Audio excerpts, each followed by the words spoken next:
व्यवस्था और ओबीसी आरक्षण से जुड़े 4 बिल पास किए गए, जिसमें ओबीसी रिजर्वेशन से जुड़े 2 संशोधन बिल हैं। इनका मकसद ओबीसी आरक्षण कानूनों में औपचारिक रूप से बदलाव करना है। बिल के पक्ष में 186 विधायकों ने मतदान किया, जबकि 17 विरोध में रहे। 6 सदस्य मतदान से दूर रहे। नए कानूनों के लागू होने के साथ राज्य में ओबीसी आरक्षण की व्यवस्था में बड़ा बदलाव होगा। अब आरक्षण का ढांचा 17% से घटाकर 7% कर दिया गया। ओबीसी कैटेगरी का भी पुनर्गठन किया गया।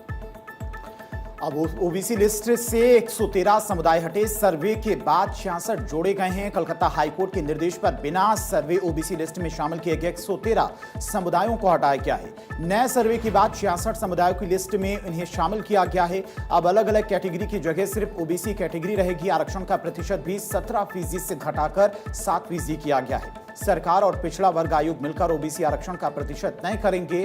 कुल आरक्षण 50% से अधिक नहीं होगा और सरकार का दावा है कि इससे फर्जी ओबीसी प्रमाण पत्रों पर भी रोक लगेगी। इसके अलावा यूसीसी का ड्राफ्ट 2 जुलाई को कैबिनेट के सामने रखा जाएगा। मुख्यमंत्री शुभेंदु अधिकारी ने बताया कि बिल अगस्त में विधानसभा में पेश किया जाएगा। यूसीसी के तहत विवाह, तलाक, उत्तराधिकार, संपत्ति के बंटवारे और गोद लेने जैसे मामलों में धर्म आधारित व्यक्तिगत कानूनों की जगह सभी नागरिकों को एक समान नागरिक कानून लागू करने का प्रस्ताव है।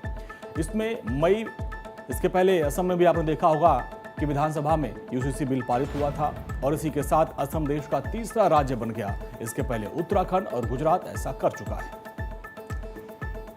इसके अलावा बंगाल विधानसभा से public safety and control of anti social activities bill 2026 176 वोटों से पास हुआ। इसके तहत जिला मजिस्ट्रेट और पुलिस आयुक्त सार्वजनिक सुरक्षा के लिए खतरा माने जाने वाले लोगों को बिना ट्रायल 12 महीने तक हिरासत में रखने का आदेश दे सकेंगे।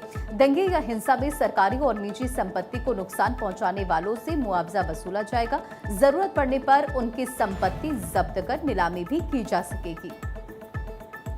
और इसी खबर के साथ न्यूज 4.0 में आज के लिए फिलहाल इतना ही। वक्त एक छोटे से ब्रेक का है।